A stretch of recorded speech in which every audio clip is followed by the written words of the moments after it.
My mom and sister had thrown a 90th birthday party for Grandpa. My husband leaned close to me and whispered, "Get your bag. We're leaving. Just act like nothing's wrong." I thought he was just being dramatic, right up until he locked the car doors and said, "Something is very, very wrong." 5 minutes after that, I was on the phone with the police. It had been 5 years since I'd seen most of these people, longer for some. A few of them, I was pretty sure I'd never even met. Someone passed me a plastic flute of champagne. A kid ran past, using a paper plate as a steering wheel. There were folding chairs, paper lanterns, and polite music coming from a Bluetooth speaker. It had all the ingredients of a low-key outdoor celebration. Festive, but slightly awkward. It should have been fine, and for about the first hour, it was. I stood near the finger food table, pretending to be very interested in grape skewers. My husband, Roger, stood beside me, a glass of white wine in his hand, watching the crowd with that neutral, inscrutable look he gets when he's too polite to say he wants to leave. Mom was in her element, hugging everyone, wiping away tears, reapplying her lipstick behind a napkin. Dad was sitting by the grill, complaining about the weather like it had personally offended him. Predictably, my sister Natalie was nowhere near me. Her husband was laughing at something that no one else found funny. It was Grandpa's house, but it didn't feel like his anymore. He'd built it after his business took off. It wasn't flashy, but it was big enough that people would whisper about how well he'd done for himself. They all lived here now, Mom, Dad, Natalie, and her husband. I suppose there was room. We had flown in from London just the day before. For years, I'd been asking when we could come visit, and the answer was always vague. It's not a good time. He's not feeling well. Maybe next year. Then this spring, Mom said, if you really want to see him, come for his birthday. So I took it. I thought it meant she was softening, that it meant something. The party was already in full swing when they brought Grandpa out in a wheelchair, his hair neatly brushed, a sweater vest on that I vaguely recognized. Everyone started clapping like he'd just walked a red carpet. I just stood there, frozen. He looked good. Too good.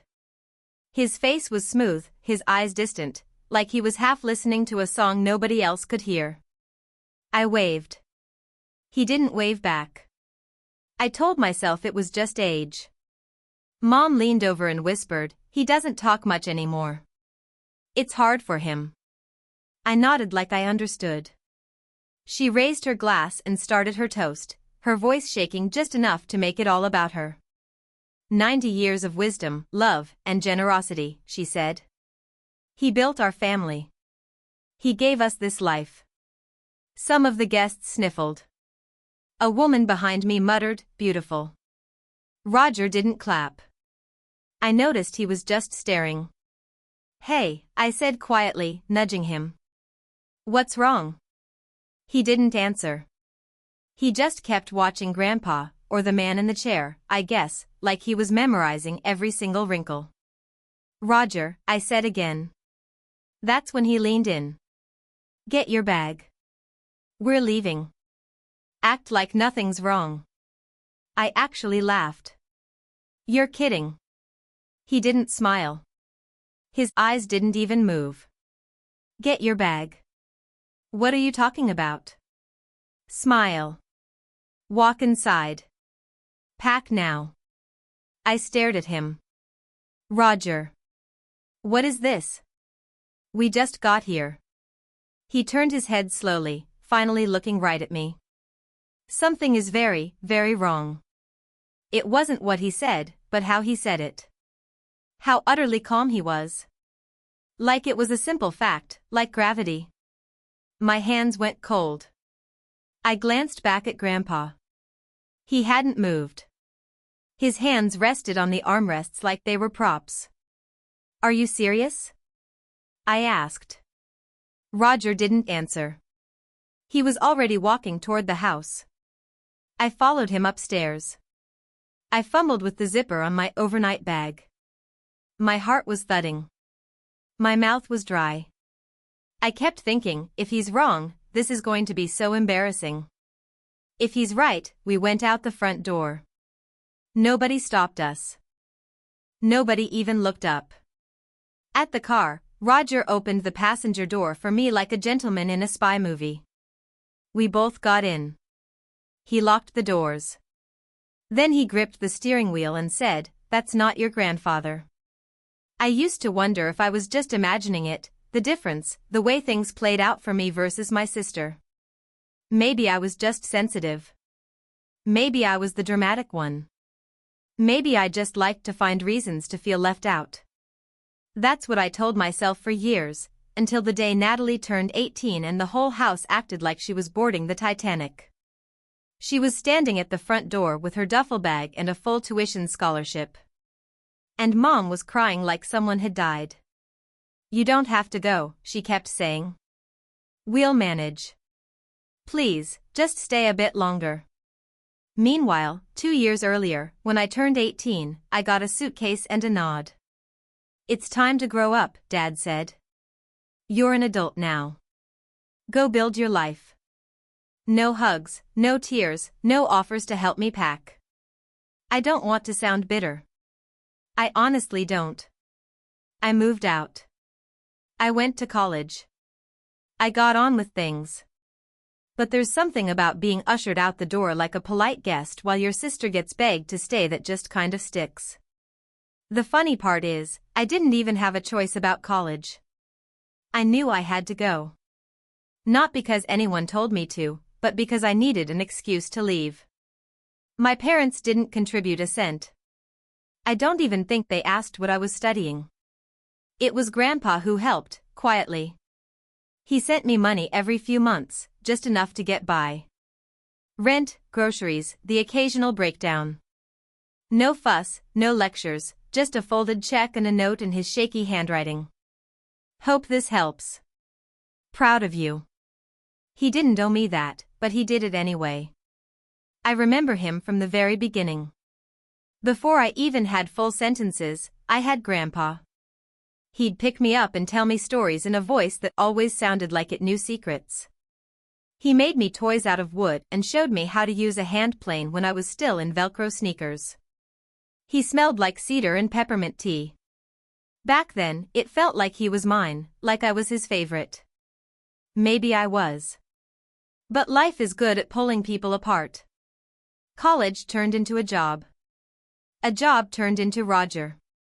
And then just like that, we were living in London. It wasn't some dramatic escape. It was opportunity, work, timing, and maybe, if I'm being honest, relief. Being far away made everything feel easier.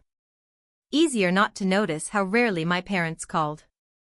Easier to pretend the silence was just time zones. Easier not to feel the weird hollowness that always followed any conversation with Natalie. No matter how friendly it seemed, we kept in touch. Sort of. Holiday emails, the occasional Zoom call. The last real conversation I had with Grandpa was on one of those, a video chat. He looked older, but still sharp.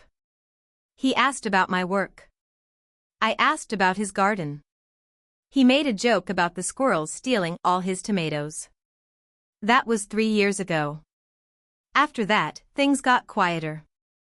I'd ask to talk to him, and Mom would say he was sleeping, or not feeling well, or too tired. Eventually, she just stopped answering altogether. I told myself it was normal. People age, they withdraw. Maybe it was hard for him to talk. But something about it never sat right. So, I didn't press. I had a life, a job, a husband. I told myself it wasn't personal, that I hadn't been cut out, just gently, politely left behind. And then suddenly, there was the birthday invitation, or rather, the permission. "If you really want to see him," Mom had said over the phone, "come for his 90th. I didn't hesitate. I booked the flights that night. I thought it meant something. I thought maybe this was the moment things shifted, that I was being let back in. Instead, I walked into a party where I knew no one, stood on grass that didn't feel familiar, and realized that somewhere along the line, this whole place had stopped being mine, if it ever was. They all lived here now. Mom, Dad, Natalie, her husband. They'd absorbed the house like it was a natural extension of their closeness, their real family. I was just visiting. The outsider. I kept telling myself it was in my head, that I was projecting, that I was being dramatic again. But then Roger leaned in and said, "Get your bag." And nothing felt imaginary anymore. We sat in the car like we'd just committed a crime. Or maybe like we'd just escaped one.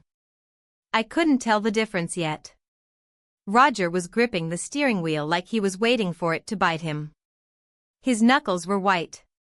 I was still frozen, my seatbelt only half buckled, like if I didn't click it all the way, none of this would be real. "What do you mean, it's not him?" He didn't look at me. "I mean it's not your grandfather." What are you talking about?" "I'm serious," he said. Calm, but not kind. "That man in the wheelchair, that's not him." I stared at him like he'd suggested the cake was made of uranium. "You think someone, what? Put on a mask? Like some Scooby-Doo villain?" "Not a mask. His ears are different." I blinked. "His ears." Roger finally looked at me. "You don't get it. I remember faces. Every detail. I have since I was a kid. I can sketch a person I saw once at a train station in 2009. I don't forget faces. Or ears. That's not your grandfather." And just like that, my stomach turned to water. I wanted to laugh. Not the haha kind. The unraveling, high-pitched, slipping off a cliff kind. The police arrived faster than I expected. 2 officers, plain clothes, quiet. They spoke to us outside the car. I told them what I could, which wasn't much, and tried to make it sound as sane as possible, which wasn't easy. I know this sounds strange, but I believe someone is impersonating my grandfather. I don't know where he is, and I think something's wrong.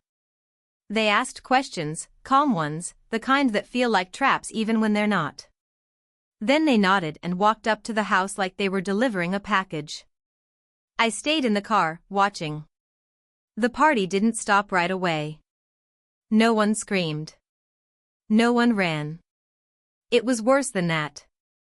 Everything just dimmed, like someone turned the dial on reality down by a few notches. People still held glasses, still smiled, but their eyes were darting now, their shoulders tighter. The officers began pulling people aside. I saw one of them speak to Mom. She looked like someone had told her the wine was corked. Then she got defensive, gesturing, shaking her head. Her mouth moved fast, but her hands didn't. She wasn't touching anyone, not even Dad. He stood off to the side, staring at the hedge like it held answers. I watched them talk to the man in the wheelchair. He didn't say a word. Then they must have asked for ID. Mom went inside and came back with something. It changed nothing. Then the officers knelt again, talked low. They carried that professional stillness, calm, composed, unreadable. Then one of them stood and walked away. The other stayed. Eventually, the man in the wheelchair looked up and said something. Just a few words. Then he nodded. It wasn't over. Not even close. An officer came back to the car. Can you stay nearby? We'll contact you soon. Is it him? I asked. Is it my grandfather? We're still confirming some things, but you know it's not him. He didn't answer that. We'll be in touch. Then he walked away. I sat there, feeling every second pressed down on me. Wait. Where is he? Where is he? That night, my phone rang. How could you? Mom, furious, crying or screaming, I couldn't tell the difference. You called the police on us. On your own family. You think you're better than us because you moved away. I tried to speak. I couldn't. You don't understand. You weren't here. You didn't see what it was like. We did what we had to do. For him. For all of us. What did you do? I asked, my voice breaking. Where is he? You don't get to ask that. Not now. Not after what you've done. Where is Grandpa? Silence. Then a click, and the line went dead. When the police came to our hotel room door the next morning, I thought I might throw up. Not because I was scared of them, though there was that too, but because part of me was still hoping Roger had just snapped, misread something, got carried away. Mistaken ears, mistaken identity, mistaken everything. But they didn't come to arrest us or question us. They came to tell me that my grandfather was dead. Had been for 3 years. They didn't say it like that, of course. They were calm, professional. One officer did most of the talking while the other watched me like I might bolt. There's been a voluntary statement made. The family reports that Mr. Ellis passed away in March 2022. They claim it was natural causes. The body was privately buried. I sat down. I couldn't feel my legs anymore, or my fingers. We're treating this as an open investigation until the coroner can confirm the circumstances of death. The words bounced off me like raindrops on a locked car. I heard them. I just didn't absorb them. 3 years. 3 years. And I'd been sending birthday cards. I'd been asking for Zoom calls. I'd been wondering if I'd done something wrong. If maybe Grandpa was mad at me for moving away. If maybe he was just tired, just confused, just too sick to talk. No. He was gone. They didn't even tell me. They didn't tell anyone. I barely remember what I said to the officers. I think I asked if he suffered. They said they didn't know yet. I think I asked if the man at the party was my uncle. They nodded. I wanted to scream or hit something or crawl into a hole and never come out again. Instead, I said, thank you. Like a good girl. Like a polite idiot. The news started to trickle out online a few days later. At first, it was just whispers, Reddit posts, a local gossip blog. But then someone uploaded a video of grainy, shaky phone footage of the birthday toast, of my mother wiping her eyes, of my grandfather, no, not him, pretending to listen as if it were all real. This man died 3 years ago. His family threw him a 90th birthday party. Anyway, he was played by someone else. The internet did what it always does. It laughed, then it speculated, then it tore us all to shreds. I didn't read the comments. Not after the first 20. Apparently, I was everything from an accomplice to a narcissist to an ungrateful brat who should have just let her family cope in peace. People had opinions. People always do. Then came the call from the lawyer. Not their lawyer. His. Grandpa's. Victoria, I've been trying to reach you for some time. I nearly hung up. Your grandfather left his estate to you.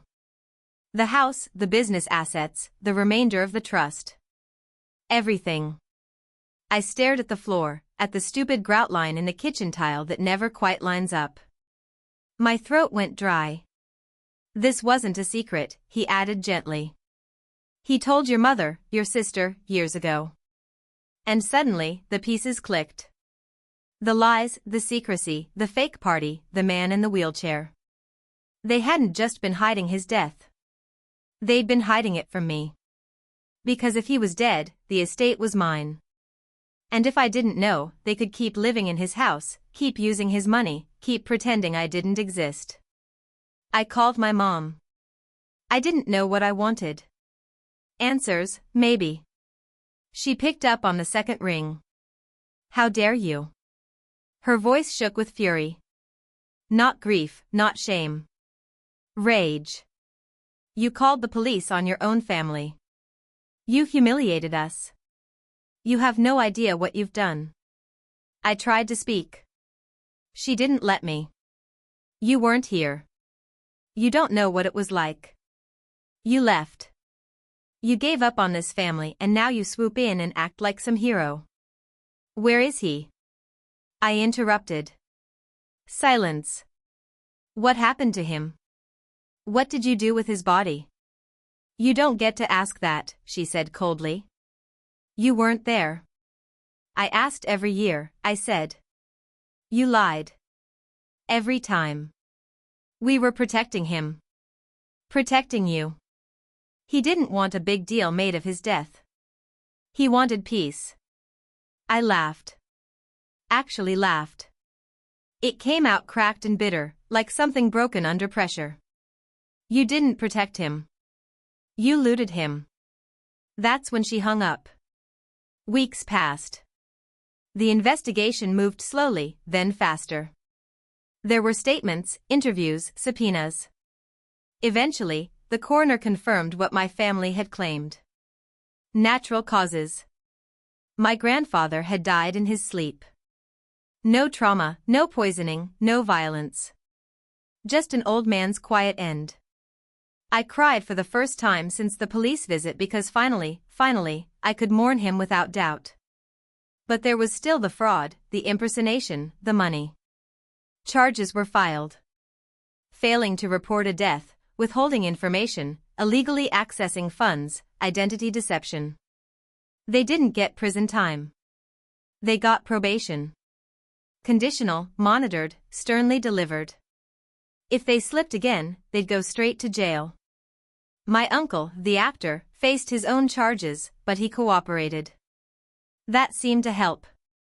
He got probation like the rest of them. And me, I got the house, the whole property, the assets. It wasn't wildly extravagant. Not billionaire level, but it was a lot. Enough to explain why they'd pretended for so long. I didn't throw them out. The courts did. They moved out in silence. No apology, no eye contact. My mother left a note behind on the kitchen counter. It said, "You always were good at taking what you didn't earn." I burned it in the sink. The first night I spent there alone, just visiting before heading back to London, I sat in Grandpa's chair. I opened a bottle of wine, put my feet on the table. The place was quiet, still smelled like wood polish. I didn't feel triumphant or vindicated or even angry anymore. I felt dismissed. And for once in my life, I didn't feel like a stranger. I haven't spoken to my parents since. Or my sister. Not even a text. Sometimes I wonder if I went too far. Other times I wonder if I didn't go far enough. Let me know what you think. And if you want more stories like this, hit subscribe and tap the bell.